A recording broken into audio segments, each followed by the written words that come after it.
سلام تعنا هبلنا زخبركم متخاتلتي تلفزيون تግራይ ነሳዕ ዝሓዝና ምን ዓለታዊ ዜናታት ሒዝና ቀሪብና ኣለና ዜናታት ሰዓት ብምራሕ ኣነ ተኽል ተኽለ ብምልክት ቋንቋ ሰለሞን ሃይሉ ምስ መላእ ሶምያ ስቱዲዮ ቴሌቪዥን ትግራይ ብምዃን ሓበርናኩም ጻንሒት ክንገብርና ክሳብ መወዳእታ ምሳና ጸኒሖም ክትከታተሉ ድማ ብኽብሪ ዓዲመ ናብ ፈላማይ ዜና ክሰገር አፍሬት ትካላት አቅም የፍራይነት በመዕባይ ከቦጻ ዝመጹ ምህርትታት በምህርቲ ዓዲ ውሽጥ ዓዲ በመትካ ዘተዳኸመ ልማዓት ኢንተርፕራይዝ አብ ምንቅቃሕ ክሰርሓ ቢሮ ኢንዱስትሪ ትግራይ ጸዊዑ ከቦጻ ዝመጹ ምህርትታት ንምትካና ቦጻ ዝላኹ ምህርትታት ንምዕባይን ዝሕግዝ ስልጠና ካብ መላእ ትግራይ ንስተወጻጹ ኢንተርፕራይዛት ይወሃበሎ ገነት ካሕሳይ ከም ሰዑ ተርዋ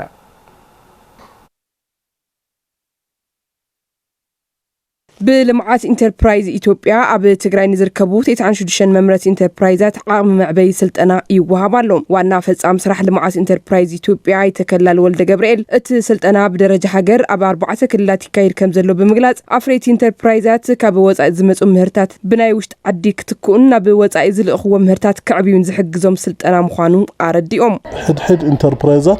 بصنعات تفاليو ግን نظام انتربرايزات قصر حدا شجرهم تاعي كافتهم زنيهم حد انتربرايز شجرات استفاليو بيز هنا ايناي شجر يزبل بصطلعات تفالينهم سو زي ابزي 4 مدرخ زوهاب زله حدا ناي اكسبورت ماركتينج زملخات يوهابال سو زي اكسبورت ماركت قصر حدا تكيمرت بدنبي بمدرجاي بكل كللات تكيمرت بمدرجاي كاوص ازمصو بستفلاله ناي وصا منزاري منغست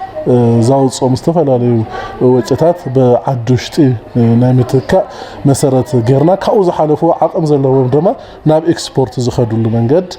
ንምፍጣር እዚ ናይ ኤክስፖርት ስትራቴጂ ውጽራ ሓደ ስልጠና ናተዋሃበ ዘሎ ልምዓት ኢንተርፕራይዝ ትግራይ በሰንኪ ኩናት ተዳኺሙ ይዝበላ ኣብ ቢሮ ኢንዱስትሪ ትግራይ ዳይሬክቶሬት ኢንዱስትሪያል ኤክስቴንሽንን ህንጸት ዓቕምን ወይዘሮ ገነት ማዓሾ አፍሬት ትካላት ተካይ ምህርቲ ብምፍራይን ናብ ወጻኢ ብምልኣኽን ኣብ ምንቅሕ ቁጠባ ትግራይ ክሰርሓ ይግባ ኢለን ኤክስፖርት ክትክእ ዝኽእል ኤክስፖርት ክገብር ዝኽእል خوص عدنم صنورنا مهتي بعد وش تختكا زخه ناي فرنيتشر سرحت له شرو بربره اكسبورت يغبريو ناب خلي عدي سلازي نا اكسبورت خغبر زخلو عشغوم لشوط صبق عداغا زلووم إنا ناوز ملبينا مصينا يمزناس مبزحتهم مسرحن مشطن زي بلهم بناي بعلم صعري نسرحو انتربرايزات يمنيونا تساتفتي سلطنا بوغنوم سلطنا زنبرهم وسنت عقم مقراف كم زحجزهم بمغلاص اب متأسار عداغا عدل فاينانسن مفري بوتان زلو صقم كفتح حاتيتهم ابلقح زملكت يرم حجي نيريو صدو ولا يبلنا نيرميم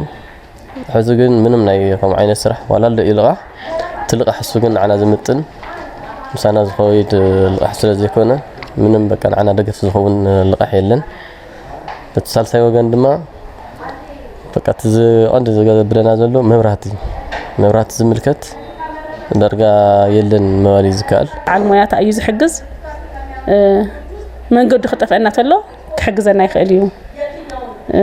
تي ديجيتال ماركتينج ونزحشة عقم خن عبي جورنا أيو ياو حداقة خن إلش يخلنا أيو بتوسختهم تصقيمهم نازلوا زي تفتحوا زلو نجارات كفتحوا أيام زبل أمنة تلني مناتو سلطنا طرح خوينا يقرر نعم تقبر كمينا نحن ورد نخيل عبي من قديو يا عبي عدلي لي إذا حسب قص علي أتقبرين نتوها كنراخي ناس بالأمنة تلنا مالتي أبتي بلمعات انتربرايز وهاب زلو عقم معبي سلطنا كاب ملاء تجري سوتاتو تيسعن شدشن دققتن ما أخلوتن انتربرايزات يساتفوا مهلاهم نمفلات تخايلو داغ محويت طابعه عنا قرارو ورد حوزين مرقاص اب زغبر صعري ابركتو مقصال مخانو نبرتي تولتن امرار حنه طابعات قرارون مايغبون رغاغيصوم توم نبرتي تولتن امرار حنه زي زرغاغصو داغ محويتن واننتن حزبن طابعه عنا قرارون متنخار علمو ابز تخايده مدرخ متخخبتوتيم طابعه عنا قرارو ورد حوزين قدمي صنتتا ورار حزب تግራይ بتسرحم زنبرت حزب زساتف سرحاتي طعنا وحوس حبرت سبن كبابن بمفتار ناب درجة موديل أب مسجار كم زنبرت دايركتور طابعة عنا قرارو سيستر لتجبريل حاجوس الزخاخيرا يخونن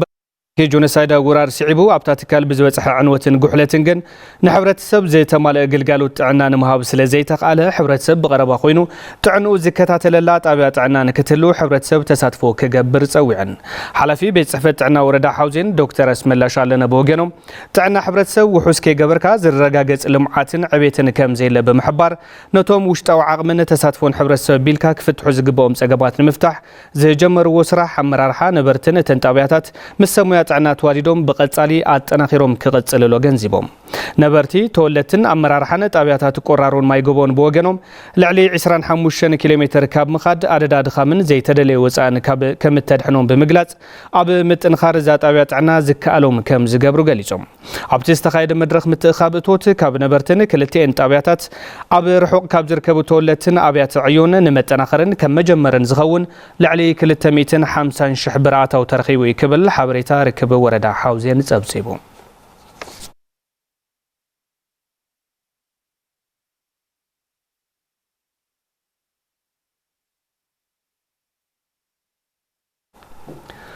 ባስታት 600 ሚሊዮን ብር ወጻኢ ኣብ 5 ዞባታትን 13 ወረዳታትን ዝተፈላልዩ ስራሕቲ ፕሮጀክት ዳግመ ሕወትን ህንጸትን ክሰርሕሉ ቤት ጽሕፈት ዳግመ ሕወትን ህንጸትን ትግራይ ቤት ጽሕፈት ነዚ ዝበለ ካብ ፕሮግራም ልምዓት ውድብ ሕብራት መንግስታት UNDP ዝድገፍ ፕሮጀክት ደገፍ ሰላም መሰረት ገይሩ ኣብ ዘካየዶ ምይይጥዩ ሳራ ብርሃለይ ተወሳኺለዋ ካብ ፕሮግራም ልምዓት ሕብራት መንግስታት ብዝተረኸበ ሓገዝ ልዕሊ 595 ሚሊዮን ብር ወጻኢ ብምግባር ኣብ 13 ወረዳታትን 5 ዞባታትን ዝተፈላለዩ ስራሕቲ ፕሮጀክት ዳግመ ሕወትን ህንጸትን ስራሕቲ ክወገኑ እዮም ይብሉ ሓላፊ ቤት ጽሕፈት ዳግመ ሕወትን ህንጸትን ትግራይ ኢንጂነር ቴድሮስ ገብረእግዚአብሔር ምስ መዳርክቲ ኣካላት ኣብ ዝተኻየደ መድረኽ ምይይጥ መጽ ዘሎ ገንዘብ ቀሊል ኣይኮነን በርግጽ ምስቲ አንጻር ዝመጽሐና ዓንወት ንእሽተይ እዩ ግን ከዓ ልዕሊ ፍርቂ ቢልዮን ቅርሺ ኣብ ክልልና ካፒታል ፕሮጀክት ኣብ ዘይብሉ ንሕድሕድ ወረዳ ከከም ከባቢዩ ካብ 40 ሚሊዮን ስጋዕ 50 ሚሊዮን ዝበጽሕ በጀት ምርካብ ዓቢ ጸጋይ ሶዚያ ግን ታስተዋሃበት በጀት ኣማዓላ ኣሙዓል ተሕብረተሰብ ክፈልጦ ምግባር ትናይ ከባቢ ዘሎ ቤት ምኽርታት ክውንንዎ ምግባር ዝተዋሃበና ገንዘብ ኣሰሲና ኣብ ምስራሕ ናይ ኩልና ርብርብ ዘልየ ማለት እዩ እቲ በጀት ተለቂቁ ምህላው ዝሓብር ድማ ኣመኻሪ ፋይናንስ ቤት ጽሕፈት ሕወትን ዳግመ ህንጸትን ትግራይ ኣይተሓወስ በርሀ እዮም እቲ በጀት ኣማዓሉ ንኽውዕል ጠንካራ ዝኾነ ስርዓት ክትትል ከም ዝግበረሉ ይሕብሮም ስርዓትና ማለት ካብ ቤት ጽሕፈት ፋይናንስ ቤት ጽሕፈት ሕወትን ዳግመ ህንጸትን ከምኡውን ካልኦት ናይ ሴክተር መስራቤታት ከም ትምህርቲ ጥዕና ማይን ኢነርጂን ዝኣምሰሉ ኩሎም ንናይ ባዕሎም ፓርቲ ሒዞም ክትትልን ቁፅርን ክገብሩሉ ምግባር እዩ ሓደ መንገዲ ኮይኑ እዚ እኹል ስለ ዘይኾነ ብቐጥታ ድማ ፕሮግራም ዝተፈጸመ ኦዲት ግበረሎ ሓላፊት ቤት ጽሕፈት ዞባ ምብራቕ ትግራይ ወይዘሮ ድሃብ ደበሳይ ንጽገና ህንጻ ከተማ ዓዲግራት ካብ UNDP ዝተረኽበ ድጋፍ ልዕሊ 6 ሚሊዮን ብር ዝበላ ኮይነን እዚ ድማ ብጽሕፈት ኣብ ውሽጢ 6 ወርሒ ክዛዘም ኢለን ዕድል ምስ በጽሕና ምስ ዝምልከቶ ሰማያ ኮይና ህንጻ ሙሉእ ጽገና ንኽነካይደሉ ሽንቲ ቤታት እውን ብዙሕ ዝፈራረሰ ብጣዕሚ ካብ بحسرة بجت زيت سرحت متشون زي بلو شنت بيتها تون سلا زلو نسوون ولو صقنا درجة كنسرحو إنا حيزنا زلنا بتمساسالي أم حدار وردا قلا تنبين أي تبهرت قلمدهن نتسجن هنسا أجرمت كلة ملست مزابلتن بقد أبا حاجة زر اليوم حموش تميت وجنات حويسو تغلى اللعبجت كم استمد بلو ميقالزوم مركز زالتي وردا مركز زالت فناقيلو كاب تجري وصاء ومصلى وش تجري ولا بعلت نا وردا نبارو وانتفناقيلو مستمر سيسلازي أو زي يا فتحوا زخنا قلص الناس الله من الملاتات تحبلت سوا ساتيف كامل ملاب بمقار يا بوز حشة جنزا حجز بمقار نابز حشة ناو زلوات الله من قد المسرحية حالة ቤት ጽሕፈት ዳግመ ህንጸትን ሕወትን ትግራይ ካብ ሕብራት መንግስታት ልምዓት ፕሮግራም ብዝረኸቦ ድጋፍ ገንዘብ ቅድሚ 2 ዓመታት ኣብ ትግራይ ዕላው ስርሑ ጀመረ ኮይኑ ኣብ ምድጋፍ ብኩናት ዝተጎድኡ ክፋል ማሕበረሰብ ጽገና ትካላት መንግስትን ኣብ ምክያድ ይርከብ أب وردا سحرتي 73 تكالات مستماي بمصقان أب قلقالوت كم زاتوا بيت صحفة داق مهنصاتن حويتن تግራይ ገሊጾም بيت صحفة داق مهنصاتن حويتن بخونا زعنوا تكالات ماي داق من مهناص ካብ زحزو تلمي اتن 73 ጽገናን ተኸላን ተኻይዱልን أب قلقالوت آتين اتبيرو أكل حدميت معلتات مدوات غزاو ممحدار زخونا أب وردا سحرتي أب طابياتات أديس علم عدششيا بامب تشيلي إسرات قجت حنصا ماريام مقو مايكانا تاشي وازن عدق علان بدمر 73 ماستماي تكالات أدلاي ጽገና ነተኸላን ተኻይዱልን ናብ ግልጋሎት ኣትየን ክብል ቤት ጽሕፈት ዳግመ ህንጸትን ሕወይትን ትግራይ ኣፍሊጦም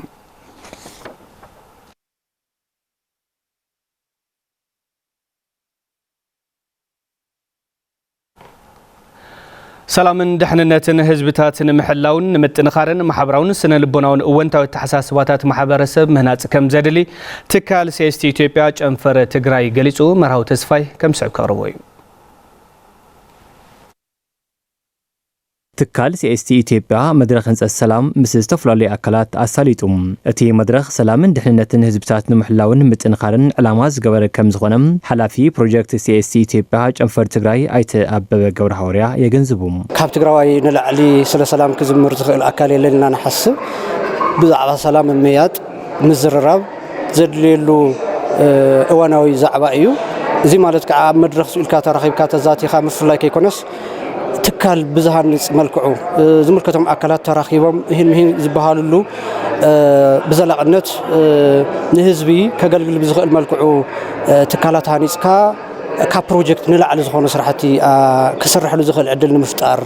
ዓሊሙ ዝተዳለወ ሲምፖዚየም እዩ ምባል ይከኣል ሰላም ናይ ደቂ ሰባትን ፍጥረታት ዓለምን ዑደቶም ንኽቕጽሉ ዝገብር ዝበሉ ኣይተኣበበም ሰላም ንምፍጣር ናይ ዝኾነ ይኹን ኣካል ተጸበይቲ ክንከውን ኣይግባእን ይብሉም ሰላም ኣብ ሕድሕድ ገዛና ዘንኳሕኳሕ ጉዳይ እስካብ ዝኾነ እዋን ብዛዕባ ሰላምስ ካብ ሓደ ኣካል ንላዕሊ ማሕበረሰብ ናተይ እዩ ይምልከተኒ እዩ እስኻ كنداي كتزارب كلها سنا أي وكيل كتزارب كلها بتخكل ناتي تشجرون ناتي سمعتون أو قمتأتي خا كتزارب ويك أحتمر حلك إلو عفلت أقول بيتو نخال أوتون اللعيلو أب سلام زوريا كأسل المحبرسة كهل خل اللمبر كاب حد جزانا جميرو كاب سدرانا جميرو محبرسة بناخلو أب سلام زلوا وفلتو ناي سلام راح ربحها زتف أنا يكونن جن تجبراوي ملكعو تساطفونا خنحيل تساطف محبرسب كحيل يقبا أيو ببئوانو زقات موغوزتات نملاين حدنت زبزات نمتنخارن زيادة تساطفو دك آنسيو كم تسألب زغلسو تساطفتيت مدرخ ساقامات تقراي كابي قداماويان حيلتات راح زمز سلازي كونم نبس وكف حبرسب وحس سلام نمفتار كربارب يقبا يولوم سلامن نعبن كلتيو أبلبين هايولك أساباتيو زجمر إن كابلبي التحساسبان هاي والكسب ناب السدرا يات كاب السدرا ناب محبرسب يزوتسه تسلاموس اتنعبوس سلازخنا سدرا انت تعيا كله يتعيس سدرا انت حميما كله يحمم لنا النزارب زلون ازياء سؤالون كاب سماء زورده ان كاب اير زورده صقم يكونن صقمنا طرح بخالقات زمص يكونن صقمنا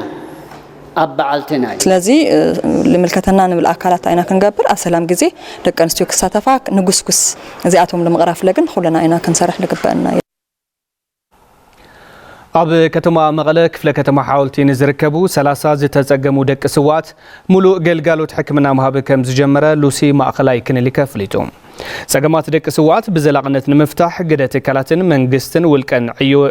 عزوز مخانو بمردع نزي تقباري كم زجمرو وناني تتكال الدكتور أبرها قدي قريتهم عبا كفلا كتما حاولتي لعلي شوعات تميت دك سوات كم زلو زحبرو اتحبابري دك سوات تا كفلا كتما ايتا يوهان استخلاي اتي بلوسي ما اخلاي كن ليك تجميرو زلو سناي تقباري كالو تكسعبو ونسويهم تتكمتي قلقالو تحكمنا ما اخلاي كن ليك لوسي كابزخونو دك سوات وحسنات عنهم بمركابهم ورفتا كم زي تسمعهم بمحبار كالو اكالاتن تكالاتن كسعبو ودما تسويهم كبل مسارحتنا برهان مسفنت أبزيبهم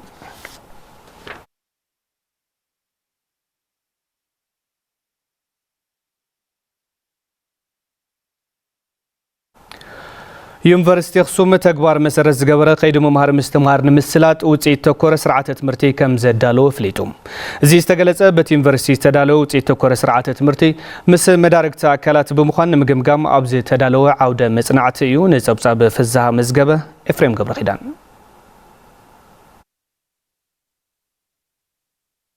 ኣብ ከይዲ ምድላው ውጽኢት መሰረት ዝገበረ ስርዓተ ትምህርቲ ዩኒቨርሲቲ አክሱም መበገሲ ጽሑፍ ዘቕረቡ መምህር በየነ ገብረ ሚካኤል እቲ ስርዓተ ትምህርቲ ተወዳዳርን ምስ ተግባር ዝተኣሳሰረን ካብ ምዃኑ ብዝዘለለ ዝተማህረ ሓይሊ ሰብ ንምፍራይ ሓጋዝ ምዃኑ ይዛረቡ ካብ መዋዕለ ህፃናት ጀሚሩ ወጸደ ህፃናት ጀሚሩ እንታይ ክኾነ ኣለዎ መሃራና እዚ ስርዓት ይዝኽተል ክኽእል ኣለዎ ማለት ሓደ ህፃን እንታይ ክፈልጥ ዘለዎ ወጻደ ህፃናት ስርዓት ዘሎ በስርዓት ይዝቀረጽ ከለሎ ስርዓት ትምህርቲ ማለት ዘን ኣብ ኦጽሉ ዘሎ ናይ ቀዳማይ ብርኪ ከንታይ ይፈልጥ ዘሎ ናብነ ሰኢሉ ሳይንስ ስለዘመርኪያ ሳይንስ ይፈልጥ ኣሎ ዘይኮነስ እቲ ሳይንስ ፈሊጡ እንታይ ይኽሰርሐሉ ብዝብል ስርዓት ትምህርቲ ኣብ ቀዳማይ ብርኪ እውን ክቅረጽ ከለሎ ዘን ኣብ ካልኣይ ብርኪ እውን ብኡልክዕ ተተቀሪጹ እዚ ተታሒዝና ተኸይድና ብጣዕሚ ኣብ ዓለም ተወዳዳሪ ዝኸውን ሓይሊ ሰብ ምፍራይ ካሊ ማለት ካብ ክፍሊ ትምህርቲ ኢንዱስትሪ ዝተሳተፉ ዶክተር ሽሻይ ኪሮስ ብላዕለዎት ትካላት ትምህርቲ ዝወሃብ ትምህርቲ ጸገም ማሕበረሰብ ዝፈትሕን ምስ ኢንዱስትሪ ዝተኣሳሰረን ክኸውን ከም ዘለዎ ብምግላጽ ብዩኒቨርሲቲ አክሱም ዝተጀመረ ምንቅስቃስ ወሳኒ ይብሉ ተማሃርዎ ክልተ ሓሳብ ኣብ ተግባር ወሪዶም ዘለዎም ፍልጠት ዘለዎም ክእለት ዝዓብይሉ እዩ ስለዚ እቲ ኣብ መንጎ ዩኒቨርሲቲን ኢንዱስትሪ ንብሎ ወይተን ትካላት ምሕዝነት ሊንኬጅ ብጣዕሚ ንተማሃሮና ዘለዎም ክእለት ንምሕያሽ ንሕብረተሰብና ጸገሙን ኣብ ኢኖቬሽናል ቴክኖሎጂ ክኸውን ይኽእል ኣብ ዝተፈላለዩ ስራሕቲ ንምሕጋዝ ናይ ባዕሉ ዓቢ ግደ ስለዘለዎ ብጣዕሚ ኣገዳሲ ዋዕላ ኢለ የድወስ ምክትል ፕሬዚዳንት ጉዳያት አካዳሚ ዩኒቨርሲቲ አክሱም ዶክተር ሙልጌታ በሪሁ እቲ ዩኒቨርሲቲ ብውጽኢት ዝልካዕ ስርዓተ ትምህርቲ ብምድላው ንገምጋም ከም ዘቕረበ የብርሆ በስርዓተ ትምህርቲ ዝወጡ ተማሃሮ ነቲ ኢንዱስትሪ ናሒ በደንብ የገልግሉና ይግምግም ናይ ዩኒቨርሲቲ መምህሩን በአካዳሚክ አስፔክት ይገምግም በድምር ዝድለ ስርዓተ ትምህርቲ ኣብ ምግምጋም ይዝን 12 ፕሮግራማት እዮም ዝግምገም ዘለው ኣብ ዝወርሕ እዚ ጠቅላላ 30 ፕሮግራማት ክግምገም እዮም አውትካም ቤዝድ ምዃኖም ክረጋገጽ እዮም ስለዚ በዘቢሉ ጉዕዞት ና አፕላይድ ዩኒቨርሲቲ ንኾደ ጉዕዞ ዘፋጥን ስራሕ ዩኒቨርሲቲ አክሱም ውጽኢት መሰረት ዝገበረ ስርዓተ ትምህርቲ ተግባራዊ ብምግባር ምስ ኢንዱስትሪ ዝተኣሳሰረ ቁጠባዊ ዕቤት ንኽረጋገጽ ምድላው እቲ ስርዓተ ትምህርቲ ወሳኒ ከም ዝኾነ ፕሬዚዳንት እቲ ዩኒቨርሲቲ ፕሮፌሰር ገብረ ኢየሱስ ብርሃነ ይዛረቡ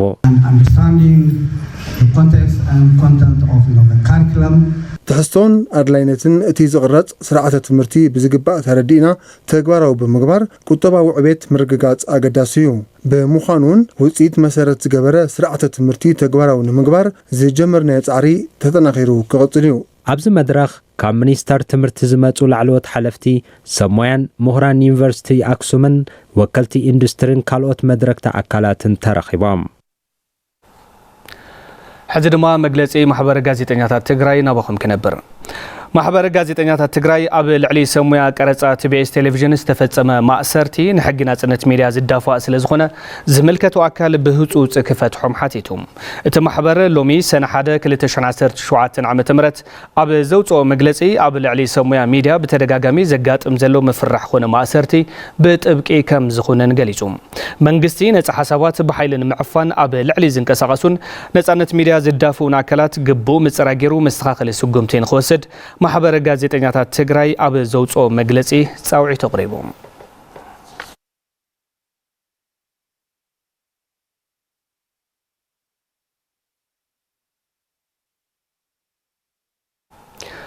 ኣብ መወዳእታ ዜና ዓረፍቲ سرعة قبري مكتل كوميشنر جنرال تادس مسرت سنة 2017 عام تمرت قدم قطري اب معرف حربنيات تግራይ ጽርሃ አርያም ካቴድራል ቤተክርስቲያን እንዳ ገብርኤል መቀለ ተፈጽሞም ተጋዳላይ ታደሰ መሰረት ገብረ ማርያም በ1950 ዓመተ ምህረት ኣብ ከተማ ዓድዋ ተወሊዱ በ1970 ናብ ሜዳ በመውራድ ክሳብ ውድቀት ስርዓት ደርጊ ሙሉእ ገድላው ዕማሙ ዝፈጸመ ገዲም ተጋዳላዩ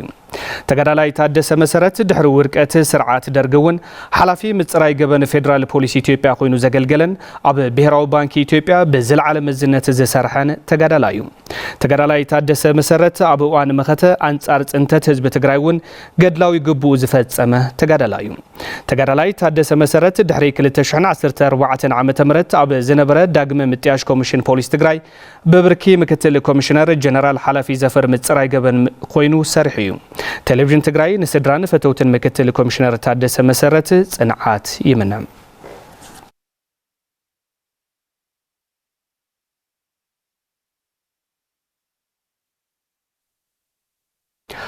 ዝخبركم ተመልከትና ዜናታት ቴሌቪዥን ትግራይ አኹም ምክታል ትርከቡ ካብዚ ብምቕጻል ጸብጻባት ስፖርት ዝዕለቲና ናውኹም ክነብጽሕ ጸብጻባት ስፖርት ውሽጥ ዓድን ወጻን ድማ ብሓየሎም ኪሮስ ይቀርብ ሰናይ ምክታል ሰላም መጥዕና ሃበለይ ድሓን ጸኒሕኩም ነሳዕ ዝበልና ሕብሬታ ስፖርት እንሆ ሰናይ ምክታል ውድድር ኩዕሶ እግሪ ስፖርት ንኹሉ ኣብ ሕውየት ኣካላውን ልቦናውን እወንታዊ ግደ ኣለዎ ክብሉ ሰራሕተኛታት ባንክ ንግዲ ኢትዮጵያ ገሊጾም ንኣስታት ሓደ ወርሒ ኣብ መንጎ 6 ጋንታት ክካየድ ጸንሐ ውድድር ድማ መፈጸም ታሪኽ ብሎ ነጸብጻብ ብርሃነ በየነ ከም ስዕብ ክቐርብ እዩ ንኣስታት ሓደ ወርሒ ኣብ መንጎ 6 ጋንታት ሰራሕተኛታት ንግዲ ባንክ ኢትዮጵያ ክካየድ ጸንሐ ውድድር ስፖርት ንኹሉ ኣብ መንጎ ሰራሕተኛታት እቲ ባንኪ እወንታዊ ዝበሃል ምልዓል ስራሕ ከም ዝፈጠረ ተሳተፍቲ ውድድር ይዛረቡ ብዙሕ ነገራት ጥቕምታት ኣለዎ ስፔሻሊ ግን ጥዕና ጉዳይ ሞር ኮንሰርን ስለዝኾነ ከምስታት ውድድራትና ውሽጣዊ ውድድራት ክህሉ ተሎ ኣብቲ ሰራሕተኛ ና ጥዕና ጥዕኑ ሓልዩ ስራሕ ክሰርሕ ይኽእል እዩ ዝብል እምነት ኣለኒ መጀመርያ ሰራሕተኛ ዘሎ ማሕበራዊ ርክብ ንምጥንኻር ካብኡ እንደገና ኣካላውን ስነ አእምሮውን ጥንካሬ እዩ ሪከቨር ንምግባር ናይ ሰራሕተኛ ዓሊሙ ዝግበር ዘሎ ውድድር እዩ ማለት እዩ ኣብ ሰራሕተኛ ሓድነት ምጥንኻር ጥዕና ያው ማስፖርት እንዲሁ ጥዕና ምሕላው ኣብ ዝልሓለፍናዮም ጦርነት ስለልሓለፍና ያው ጥዕናናም ንምሕላው ለምንቀሕ ይጠቅም ማለት እዩ መንጎ ሰራሕተኛታት ጋር ተፈላለየ ቅርንጫፍ ኢና መጽና ያው እውን ያው መፋለጥ ኮይና ነው ያው በስራሕ ቦታ ስራሕና ነው ዕልቁላትና ሕዘም መጽና በስፖርት ያው ተፈላለየ ዓይነት መልክዕ በመሕዘናው ተለኾነ ጨዋታ ተጋነተለና ያው ነዓልና ጽቡቕ ክንፋለጥ ጌርና ነው ስፖርት ሰራሕተኛታት ትትካል ብኣካላውን ልቦናውን ዝተማለጥ ጥዕና ክህልዎም ካብ ምግባር ብተወሳኺ ኣብ መንጎኦም ጽቡቕ መንፈስ ስራሕ ብምፍጣር ንቑሓት ተገልገልቲ ንክኾኑ ሓጋዛ እዩ ዝበሉ ድማ ኣተሓባባሪ ውድድር ኣይተጊደይ ተጠንቀዮም ዋና ዕላማኡ ሰራሕተኛ ናብ ስፖርታዊ እንቅስቃሴ ንኽመጽእ ሓድነቱን ምጥንኻር ብኣካልን ብኣእምሮን ክጠንኪሩ ኣምራቲ ዝኾነ ሰራሕተኛ ንምፍጣር ብተወሳኺ እውን ናይቲ ዲስትሪክት ተወከልቲ ዝኾኑ ተጻወቲ ኣሳታፍ ብዝኾነ መንገዲ ንምምራጽ ሓሲብና ዘዳለናዮ ፕሮግራም እዩ ማለት እዩ ረብሓ ስፖርት ብምርዳእ ባንክ ንግዲ ኢትዮጵያ ብብርክ ሃገር ኣብ ዝተፈላለዩ ብዙሓት ዓይነታት ስፖርት ተሳታፋይ ከም ዝኾነ እዚ ድማ ኣጠናኺሩ ከም ዝቕጽለሉ ዝተዛረቡ ድማ ዳይሬክተር ንግዲ ባንክ ኢትዮጵያ ዲስትሪክት መቐለ ኣይተ ኤልያስ ልሳነ ወርቂ እዮም እዚ ውድድር እዚ ስፖርቲ ዘምጽአልና ኩሉ ጥቕምታት ንምጥቃም ስለ ዝኾነ ንኻልኦት ድርጅታት መርአያ ኮይንና ኩላህና ሰራሕተኛና ብሙሉእ እውን ተሳታፊ ዝገብር ጸወታታት ክንቅጽል ኢና ትካላት መንግስትን ዘይመንግስታውን ሰራሕተኛታት ብስፖርት ኣቢለን ንምንቕቃሕ ኢሉ እውን ልቦናዊ ሕውየትን ንምምጻን ኣድላይ ዘበለ ሙያውን ቴክኒካውን ድጋፍ ክንገብር ኢና ዝበለ ድማ ኣተሓባባሪ ስፖርት ኮሚሽን ስፖርት ትግራይ ብርሃነ ትኩ እዩ ከም ስፖርት ኮሚሽን ኣድላይ ዝበሃሉ ሓገዛት ካብ ኩዕሾ ከም ሜዳ ከም ጸጽታ ከም በዓል ሞያታት ተፈላለዩ ኣካላት ድጋፍ ንምሃብ ዝግጁዋት ኢና ከም ስፖርት ኮሚሽን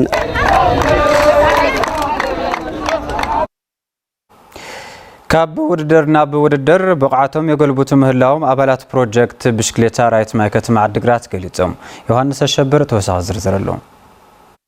ጽዋዕ ተዓዋቲት ከተማ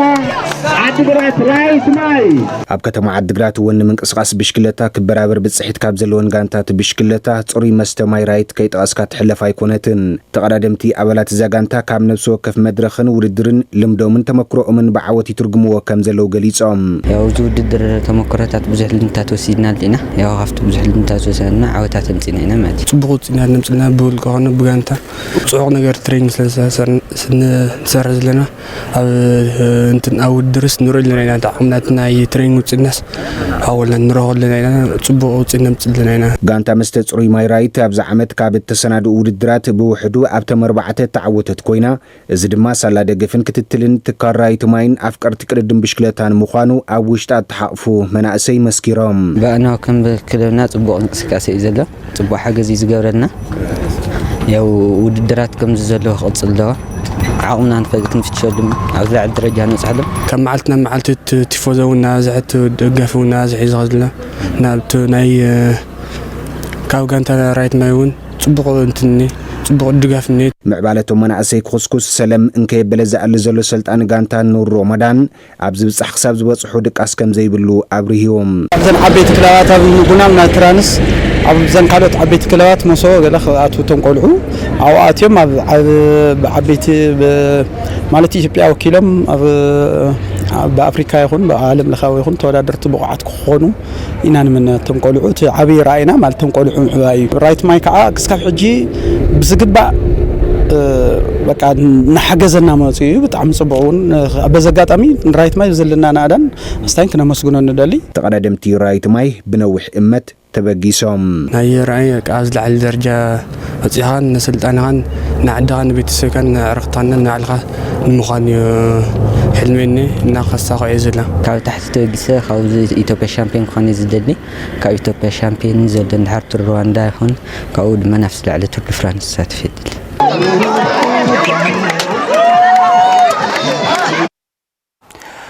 ካብ ፕሪምየር ሊግ ኢትዮጵያ ንዘይሙራድ ትቃለስ ዘላ ጋንታ መቐለ 70 እንደርታ ዕለተ ሶኒ ወሳኒ ፀወታ ክተካይድ እያ ንክዛዘም ውስናት ሰሙናት ጥራሕ ዝተረፍዎ ፕሪምየር ሊግ ኢትዮጵያ መበል 34 ሰሙን ፀወቱ ዝፈለመ ኮይኑ ብ37 ነጥቢ ኣብ መበል 15 ደረጃ ትርከብ ጋንታ መቐለ 70 እንደርታ ጽባሕ ረፋድ ሰዓት 3 ፈረቓን ፀወታ ክተካይድ እያ ኣብ ዝሓለፈ ሰሙን ኣብ ልዕሊ ሲዳማ ቡና ወሳኒ ዓወት ዘመዝገበት ጋንታ መቐለ 70 እንደርታ ኣብቲ ሊግ ምስታ ኣብ ካልኣይ ደረጃ ትርከብ ጋንታ ኢትዮጵያ ቡና እያ ጽባሕ ፀወታ ክተካይድ ጋንታ መቐለ 70 እንደርታ ብፀወታ ዓወት ተመዝጊባ 3 ደረጃታት ብምምሕያሽ ካብ ወራዳ ቀጠና ክትወጽእ እያ ጋንታ ኢትዮጵያ ቡና ብወገና ኣብ ፀወታ እዚ ነጥቢ ትድርብቲ ኮይና እቲ ዋንጫ ናብ ኢትዮጵያ ቡና ከም ዘበለ ብሕዝኡ ከረጋግጽ እዩ ጋንታ መቐለ 70 እንደርታ ብቶም ሕሉፋት 3 ፀወታታ ክልተ ዓወት ዘመዝገበት እንትኸውን ኣብ ሓዲኡ ድማ ማዕረ ወጽያያ ኣብ ሕሉፋት 5 ርክብ ክልተን ጋንታ ድማ ክልተ ግዜ ጋንታ ኢትዮጵያ ቡና ዓወት ተመዝግብ ክልተ ግዜ ማዕረ ወጽያን ኣብ ሓዲኡ ድማ ጋንታ መቐለ 70 እንደርታ ዓወት ተመዝጊብያ ጽባሕ ካብ ዝካየዱ ፀወታ ድማ ጋንታ ኡላል ዩኒቨርሲቲ ዓዲግራት ምስ ሐዋሳ ተካይዱ ፀወታ ልዑል ቀልቢ ስሒቡሎ ምክንያቱ ድማ ጋንታ ሐዋሳ ንዘይሙራድ ካብ ዝቃለሳ ዘለዋ ጋንታት ሓንቲ ምስ ምዃና ኢትዮጵያ ንግዲ ባንክ ምስ ሃዲያ ሆሳዕና ድማ ካሊ ጽባሕ ካብ ዝካየዱ ካልኦት ፀወታታት እዮም ታይት አይደለም ኢቭን ከቀየረ ያሬድ ባየ ብቻ ነው ከጨዋታው ውጪ የሚሆነው ዮናስ ኢቭን ታይት አይደለም አንዳንዴ ታይት በሚሆንበት ሰዓት ሳሳታል ታነሳለህ ባንዲራ ቪአር ያስፈልጋል ለእንደዚህ አይነት ይሄ ግን በጣም የሚታይ ነው በጣም ርቀት ነው ኦንሳይድ የነበረውና የታይ ቡድኖች ሲዝን የሚወስኑ ውሳኔዎች ናቸው ምናልባት ይሄ ውሳኔ ከመቀሌ 70 እንደርታ 2018 ሲዝን ጋር በጣም ቀጥታ ተያያዥነት ሊኖር ይችላል ያው ውሳኔ ንቃት ያስፈልጋል በረዳት ዳኞች በኩል ነው በዛብህ መላየው በፍጹም እኔ አስነክቻለሁ ባይ ነው ጫና ግን እየበዛ ነው በመቀለ 70 እንደርታዎች በኩል ከቅድሙ አንጻሪ ምንም ነው ከተሻሩ ጉል አንጻር ሄኖክ ሌላ ኳስ አሻማ ተቀይሮ የገባው ቤንጃሚን ኮቴ ለመቀለ 70 እንደርታዎች ፈንጠዝያ ውስጥ የከተተ ኳስ አስገራሚ የግንባር ኳስ አሰልጣኝ زخبركم تملكتنا نسعى زبلنا حبريتا سبورت زياتهم نيروم نمكتال خمسكينا زخبركم تملكتنا على توزيناتنا وبزازمنا مريجكم سلتكتاتلونا كبرت يابلنا ببزلغمو روح جزيلا